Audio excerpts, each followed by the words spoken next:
नबी के लिए ना समझ मरते हैं जिंदगी के लिए, जीना मरना है सब कुछ नबी के लिए। हुजूर ताजुश शरीअत अलैहिर्रहमा सारी जिंदगी ये पैगाम देते रहे और आज मैं उसी पैगाम को आपके हवाले करना चाहूंगा।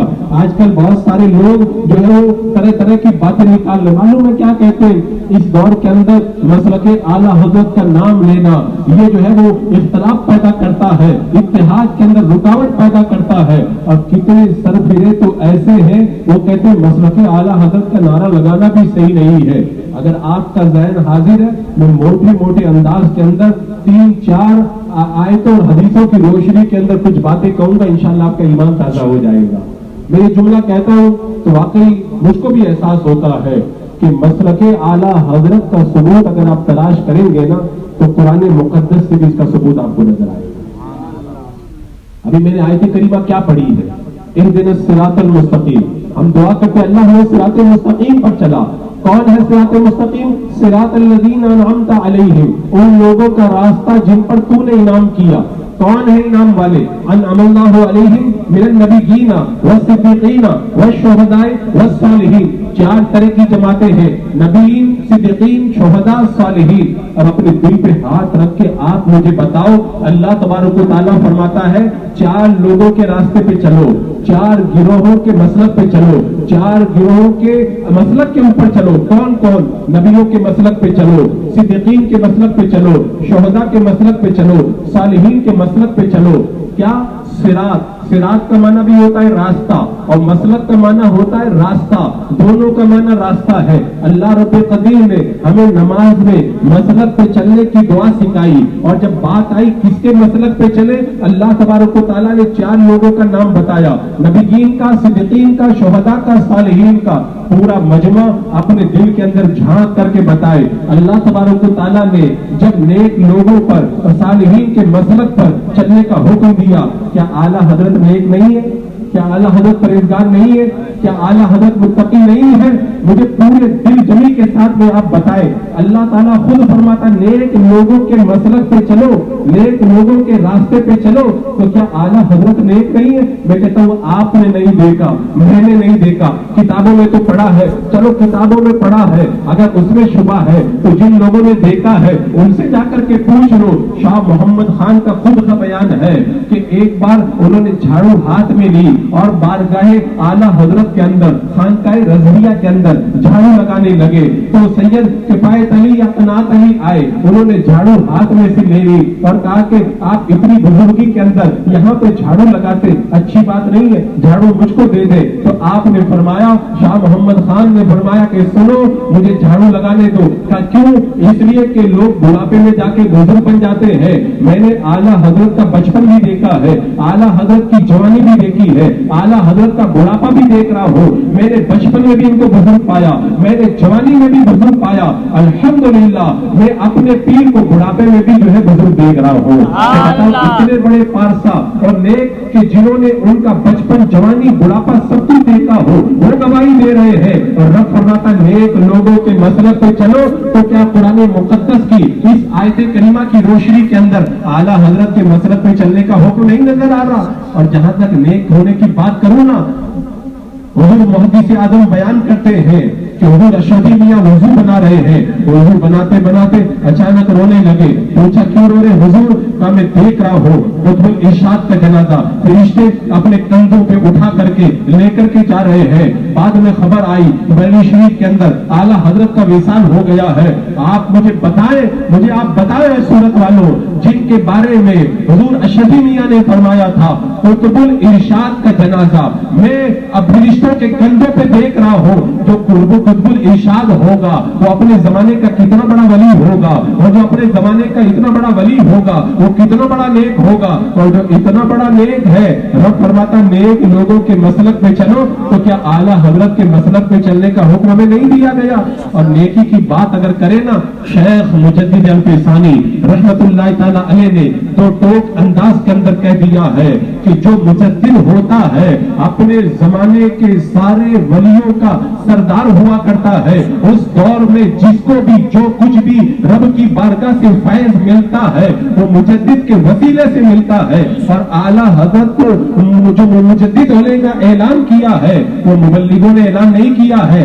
اعلیٰ حضرت کی مجددیت کو چند مریدوں نے نہیں بیان کیا ہے. پٹنہ کی سرزمین پر 1900 کے اندر صلح کلیوں کے رد میں ندوہ کے رد میں کانفرنس ہوئی. لاکھوں کا مجمع ہے.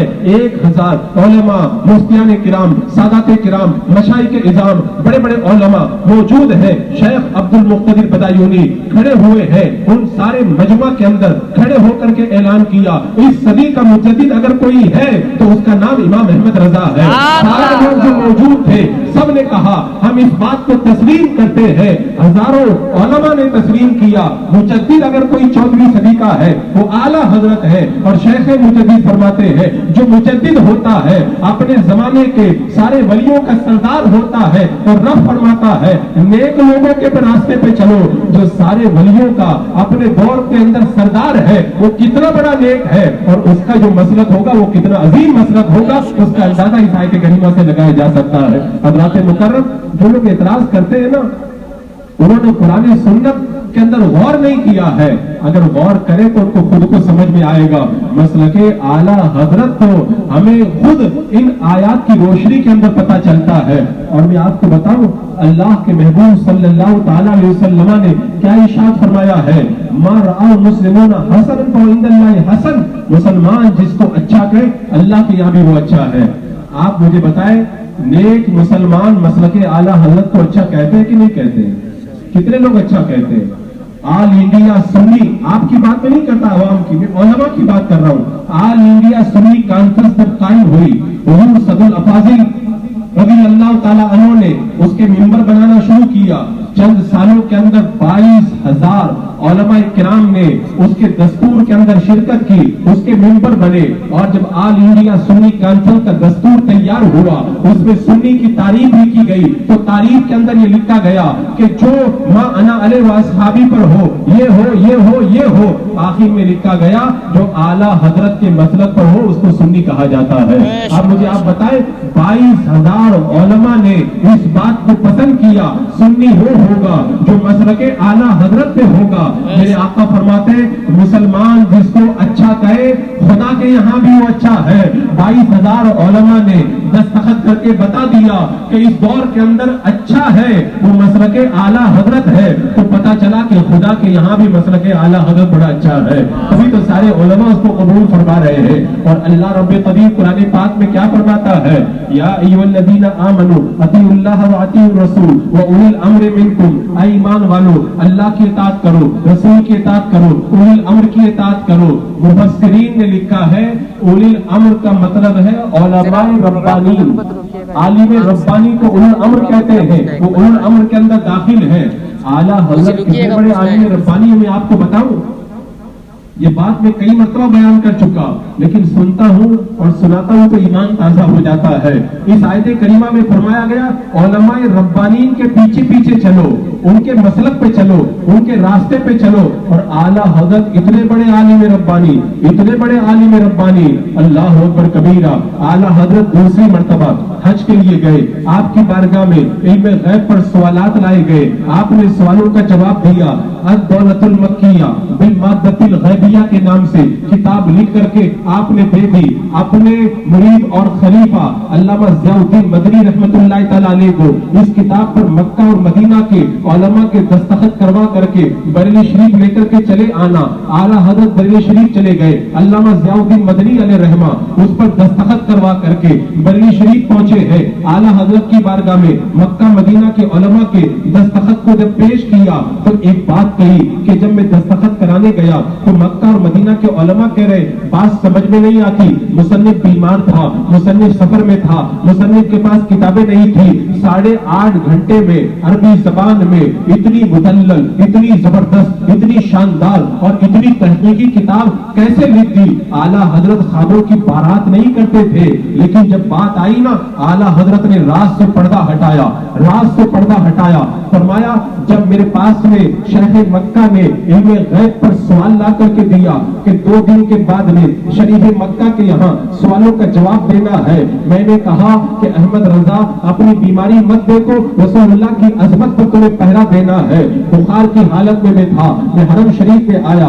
मैंने वुजू बनाया, वुजू बना करके मैंने खाने काबा का तवाफ किया, 2 रकात नमाज पढ़ी, नमाज पढ़ के बाबे काबा के सामने जाकर के बैठ गया। इल्म गैब पर दलाइल लिखने का मैंने इरादा किया। जब मैंने लिखना शुरू किया, मैंने बाबे काबा पे नजर उठा करके देखी तो मैंने क्या देखा, बाबे काबा पे रसूलुल्लाह सल्लल्लाहु अलैहि वसल्लम जलवा अफरोज है, दाईं तरफ हजरत मौला अली मुश्किल कुशा है, बाईं तरफ सैयदना सरकार गौसे आदम दस्तगीर है। वो फरमाते जा रहे थे, मैं लिखता चला जा रहा था, मेरे जहन में ये बात आई, आला हजरत ने जब ये फरमाया, वो फरमाते जा रहे थे, मैं लिखता जा रहा था, किताब आपने 8.5 घंटे में लिखी है, इसका मतलब उन्होंने बताया ये लिखते रहे, उन्होंने बताया ये लिखते रहे, इसका मतलब 8.5 घंटे तक दीदार भी करते रहे। अल्लामा जलालुद्दीन सूफी रहमतुल्लाह ताला अलैह इरशाद फरमाते हैं, जो जागते हुए बेदारी की हालत में 1 सेकंड भी मेरे आका का दीदार कर ले,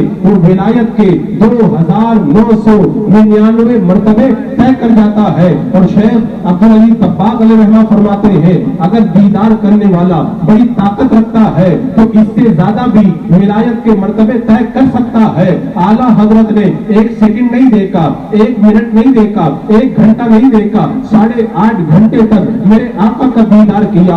अगर कोई 1 लम्हा देख ले तो 3000 विलायत के मर्तबे तय कर जाता है। तो जिस इमाम अहमद रजा ने अद-दौलतुल मक्किया को लिखते वक्त में 8.5 घंटे तक मेरे आका का दीदार किया हो, विलायत के कितने हजार मर्तबे उन्होंने तय किए होंगे उसका कोई अंदाजा लगा सकता है। अल्लाह ताला इरशाद फरमाता है, उलमाए रब्बानीन के मसलक पे चलो, उनकी इताअत करो। और आला हजरत विलायत के हजारों मर्तबे तय कर चुके, वो अपने जमाने के सबसे बड़े आलिम रब्बानी, तो जो उनके मसलक पे चलेगा तो अल्लाह रब्बुल कदीर के फरमान पे अमल करता हुआ नजर आएगा। इसीलिए हुजूर ताजुश शरिया ने फरमाया था, मसलके आला हजरत पे कायम रहो, जिंदगी दी गई है इसी के लिए। मसलके आला हजरत सलामत रहे, एक पहचान है ये नबी के लिए। हज़रात मुकर्रम, जो लोग मसलके आला हजरत पे एतराज करते हैं ना, उन्हें पता ही नहीं है कि मसलके आला हजरत है क्या। अगर वो समझ जाते ना तो एतराज की जबान कभी खोलते हुए नजर नहीं आते। हदीस पाक आप पढ़े, हदीस पाक के अंदर क्या फरमाया गया, मेरे आका सल्लल्लाहु अलैहि वसल्लम ने इरशाद फरमाया, इत्तबउ सवाद आदम फइन्नो मन शद्दा सुज़ा फिन्नार, सवाद आजम की बड़ी जमाअत की पैरवी करो, जो उनसे अलग होगा जहन्नम में चला जाएगा। अपने दिल पे हाथ रख के मुझे बताओ, आज अहले सुन्नत की बड़ी जमाअत किसके मसलक पे चल रही है? अगर समझ में नहीं आता तो आप नजर उठा के देख ले। मेरे आका ने फरमाया था, बड़ी जमाअत जिसके पीछे जाए तुम भी उसके पीछे जाओ, उसी के रास्ते पे चलो, वरना जहन्नम में चले जाओगे उनसे हटोगे तो। आज हम जब नजर उठा के देखते हैं ना तो बड़ी जमात हमें मसलके आला हजरत की नजर आती है। और अगर आपको नहीं समझ में आता ना, एक मर्तबा हिंदुस्तान का नहीं बल्कि पूरी दुनिया का दौरा करके देख ले, हजारों मदरसों के नाम आला हजरत के नाम पे, हजारों मस्जिदों के नाम आला हजरत के नाम पे, हजारों तंजीमों के नाम आला हजरत के नाम पे, हजारों महलों गलियों के नाम आला हजरत के नाम पे, लाखों बच्चों के नाम आला हजरत के नाम पर, बेशुमार इदारों के नाम आला हजरत के नाम पर, जगह जगह बहुत सारे कायम होने वाले वेलफेयर सोसाइटियों के नाम आला हजरत के नाम पे, ये लाखों की तादाद के अंदर मदरसों, मस्जिदों, खानकाहों, नामों और इलाकों, गलियों, कूचों के नाम ये बता रहे हैं कि आला हजरत के नाम पर जब इन लाखों का नाम रखा गया, इसका मतलब ये है इस दौर में बड़ी जमात अगर किसी के मसलक पे चलती है तो उस मसलक का नाम है मसलके आला हजरत। और मेरे आका ने फरमाया, बड़ी जमात जिस रास्ते पे चलो तुम भी उसी रास्ते पे चलते हुए नजर आओ। लिहाजा पता चला, जो हक पे कायम होने का इरादा करे उसके लिए लाजिम है मसलके आला हजरत को बड़ी मजबूती के साथ में थाम ले। अगर इससे हटेगा तो गुमराहियत के दलदल में जाकर के गिरेगा। मसलके आला हजरत पे एतराज करने वालों को कुछ तो गौर करना चाहिए। पैगाम हुजूर ताजुश शरिया ये भी है, मसलके आला हजरत पे कायम रहो। और जाते जाते ये पैगाम में ये भी दे दो, इंशाअल्लाह इस पर इस्लाह के हवाले से कल की महफिल में गुफ्तगू होगी, लेकिन चूंकि मुझे ये पैगाम भी देना है, हुजूर ताजुश शरिया रहमतुल्लाह तआला अलैह का पैगाम है। उन्होंने ये पैगाम हर जलसे में दिया, जब मुरीद दिया तब भी दिया, जब शजरा दिया तब भी दिया। क्या पैगाम दिया? हर फर्ज, हर वाजिब, हर सुन्नत को उनके वक्तों पे अदा करता रहूंगा, बदमज़हबों की सोहबत से बचता रहूंगा। और ये पूरा जो मुरीद होते वक्त हुजूर ताजुश शरिया का जो पैगाम है ना, बार बार आप लोग सुनते थे ना, उस पैगाम ताजुश शरिया पे भी अमल करना है। आज हालात हम देख रहे हैं, बड़ी तेजी से हालात बदल रहे हैं। आज हमारे पर तरह तरह की परेशानियां आ रही है। इन परेशानियों का इलाज लोग मालूम है क्या बता रहे हैं? कुछ लोग कह रहे हैं इत्तेहाद कर लो, हालात अच्छे हो जाएंगे। कुछ लोग कह रहे हैं बद मजहबों का रद्द मत करो ताकि इख्तलाफ पैदा न हो। हालात का मुकाबला करने के लिए हमें उनसे मिलकर भी रहना होगा। इन सब बातों का तो मैं जवाब दे चुका, लेकिन जब मैंने कुरान और सुन्नत के अंदर गौर किया तो मुझे ये समझ में आया, जब हालात खराब होते हैं तो दीन से दूर होने की वजह से हालात खराब होते हैं। अगर हालात को अच्छा करना है तो दीन के ऊपर मजबूती से कायम हो जाओ, अल्लाह तबारक व तआला हालात को अच्छा फरमा देगा। जैसा कि जब मेरे आका सल्लल्लाहु अलैहि वसल्लम का विसाल हुआ, लश्कर उसामा को मेरे आका ने तैयार किया। मेरे आका के विसाल के बाद में लश्कर उसामा जब रवाना होने लगा, सहाबा किराम आए का अभी मत रवाना कीजिए, हालात अच्छे नहीं है। हजरत अबू बकर सिद्दीक ने कहा था, अगर दरिंदे आ जाए, अबू बकर के पांव को नोच करके ले जाए, तब भी मेरे आका का भेजा हुआ लश्कर मैं नहीं रोक सकता हूँ। आपने बताया कि रसूलुल्लाह के फरमान पे अमल करेंगे, अल्लाह ताला हालात को अच्छा कर देगा। लिहाजा इस दौर के अंदर भी हालात चाहे जितने भी खराब हो जाए, चाहे हमारी जान चली जाए, लेकिन शरीयत मुतहरा के मामले के अंदर समझौता हमें हरगिज नहीं करना है और डट करके हमें शरीयत के ऊपर अमल करना है। और उसके लिए हमें जैसे बदमज़हबों से बचना है, ऐसी नमाजों की पाबंदी भी करना है। सब लोग नमाज की पाबंदी करेंगे? कितने लोग पाबंद? हाथ उठा के बताएं। माशाअल्लाह, सब लोग पाबंदी करेंगे ना नमाजों की? ये बात आजकल जो है बदमज़हब हमारे ऊपर इल्जाम लगाते हैं। ये लोग खाली अपने पीरों की तारीफ करते हैं, अमल की बात तो करते ही नहीं। हम कहते हैं अपने पीरों की तारीफ हम इसीलिए करते हैं, जब सच्चे पीर को पकड़ लेंगे ना तो उनके रास्ते पे चलने का शौक पैदा होगा। तो उनका रास्ता क्या है? हुजूर ताजुश शरिया ने कभी नमाज छोड़ी? कभी नहीं छोड़ी। यहाँ तक कि जब आंख का ऑपरेशन हुआ तो डॉक्टर ने कहा कि अब आंख पे पानी नहीं लगा सकते, शरीयत ने इजाजत दी है, तयम्मुम करके नमाज पढ़ सकते। आपने फरमाया नहीं, मैं आंख पे पानी लगाऊंगा और वुजू बना करके नमाज अदा करूंगा। आप जिद्दा के अंदर फिसल गए, आपकी कमर के अंदर चोट आई, जरा हिलते थे तो आह निकल जाती थी। मुरीदीन ने कहा हुजूर बैठ करके नमाज पढ़ने का, नहीं, क़याम फर्ज है। अगरचे शरीयत ने रुख्सत दी है, लेकिन मैं नमाज पढ़ूंगा तो खड़े होकर के नमाज पढ़ूंगा। लोगों ने कहा हुजूर सुन्नतें बैठ के पढ़ ले, कब फर्ज भी खड़े होकर पढ़ूंगा और सुन्नतें भी खड़े होकर के अदा करूंगा। और हुजूर ताजुश शरिया रहमतुल्लाह तआला अलैह ने आखिरी दम तक इस बात के ऊपर अमल किया। यहाँ तक के विसाल से 1-1.5 साल पहले दिल्ली के अंदर जब एडमिट किए गए ना आईसीयू के अंदर, तब भी जब आपके मुरीदीन ने नमाज के अंदर ताखीर होने के बावजूद तवज्जो नहीं दी ना, हुजूर ताजुश शरिया रहमतुल्लाह तआला अलैह ने खुद सारी चीजों को हटा करके उठ करके खड़े हुए और उसी हालत के अंदर नमाज अदा की और ये बता दिया हालात चाहे जैसे भी हो जाए, लेकिन कभी भी नमाज का दामन तुम लोग मत छोड़ना। और उसके लिए एक मिसाल मैं हमेशा दिया करता हूँ कि अगर कोई प्रोफेसर आ जाए, अगर कोई आपका बड़ा मास्टर आ जाए और आ करके आपको ये कह दे कि कल जो इम्तिहान का पेपर होने वाला है उसमें ये सवाल आने वाला है, अगर इस सवाल का ये जवाब लिख दोगे तुम पास हो जाओगे, तुम्हें बड़ी लाखों की जॉब मिल जाएगी। हम लोग रात भर जागेंगे, रात भर तैयारी करेंगे कि कल जो आने वाला सवाल है उसका जवाब हमें प्रोफेसर ने बता दिया। आए सुन्नी मुसलमानों, मुझे बताओ, दुनिया की मामूली जॉब के लिए अगर हमें सवाल का जवाब पता चल जाए, रात भर हम जाग करके तैयारी करते हैं, मैदान क़यामत में जन्नत में जाने के लिए जो पर्चा होगा उसका सबसे पहले जो सवाल होगा उस सवाल का जवाब मेरे आका ने पहले ही बता दिया कि वो पर्चा का पहला सवाल होगा, क़यामत में सबसे पहले नमाज के बारे में पूछा जाएगा। दुनिया की जॉब के अंदर सवाल का जवाब रात में पता चल जाए, रात भर जागते हैं, और जन्नत में जाने के लिए जो सवाल होगा मेरे आका ने बता दिया, लेकिन हम लोग तैयारी ना करें, ये बड़े अफसोस की बात है। और आखिर में बात, ये पैगाम भी मैं आपके हवाले कर दूं। یہ پیغام بھی آپ کے حوالے کر دوں کہ آج لوگ ہمیں یہ بھی تانا دیتے ہیں کہ تم بہت بڑے عاشق رسول تو بنتے ہو لیکن چہرے پہ داڑھی کیوں نہیں سجاتے؟ یہ واقعی دل کو چھپ جانے والی بات ہے. اور اس کے لیے وہ کالج، ابھی ایک دلی کا ایک طالب علم میرے پاس آیا تھا، اس نے مجھے بتایا تھا کہ واقعی کالج کے اندر یہی حالات ہیں. معلوم ہے کالج کے اندر ایک بچے نے جب داڑھی رکھی نا تو پیسے نے اس کو نکال دیا کالج سے. جب نکالا تو اس نے ہائی کورٹ کے اندر مقدمہ کیا. جب مقدمہ کیا تو جج کے سامنے وکیل نے دلائل پیش کیے کہ اسلام میں داڑھی کتنی ضروری ہے. آخر جج نے جب فیصلہ لکھا تو یہ لکھا، اے وکیل تمہاری ساری دلیلیں غلط ہیں، اس لیے کہ اسلام میں اگر داڑھی ضروری ہوتی تو تمہارے چہرے پر بھی داڑھی ہوتی. تمہارے چہرے پہ داڑھی نہیں ہے، اس کا مطلب اسلام کے اندر داڑھی رکھنا ضروری نہیں ہے، لہذا کالج کے اندر داڑھی رکھنے کی اجازت نہیں دی جائے گی. اسلام کی تعلیمات ہم جو ہے آج آگے کیوں نہیں بڑھا پا رہے؟ اس لیے کہ ہمارا کریکٹر اور ہمارا کردار درست نہیں ہے. عید میلاد پر میرے آقا کے نالین کا نقشہ لگا کر کے اپنے سینے پہ نکلنے والے کبھی سوچتے ہیں میرے آقا نے جو نالین اپنے قدموں میں پہنا ہے اس کا نقشہ تو ہم سینے پہ لگاتے ہیں، اور جو داڑھی میرے آقا نے اپنے چہرے پہ سجائی تھی اس کو ہم کاٹ کر کے گندی نالی کے اندر بہا دیتے ہیں. بتاؤ سنت مصطفیٰ چہرے پہ سجاؤ گے؟ کتنے لوگ سجائیں گے؟ ہاتھ اٹھا کے وعدہ کریں. یہ وعدہ اگر نہیں کریں گے تب بھی داڑھی رکھنا واجب ہے.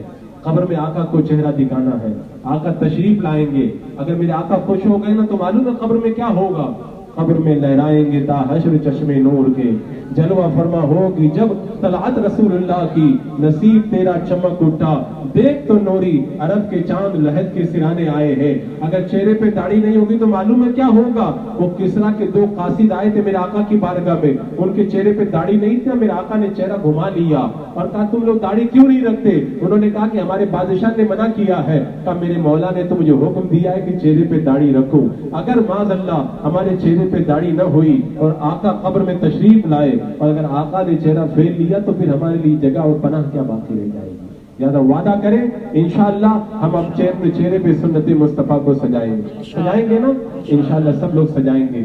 وقت میں دیکھ رہا ہوں بہت زیادہ ہو گیا اور وقت کی نزاکت کو دیکھتے ہوئے زیادہ لمبی گفتگو کرنا بھی مناسب نہیں. انشاءاللہ کل کی محفل میں اس حوالے سے گفتگو ہوگی. اللہ رب قدیر ہمیں پیغام حضور تاج الشریعہ پر عمل کی توفیق عطا فرمائے اور اس کی برکتوں سے فیضان حضور تاج الشریعہ سے مالا مال فرمائے. استغفر اللہ ربی من کل ذنب واتوب الیہ. السلام علیکم.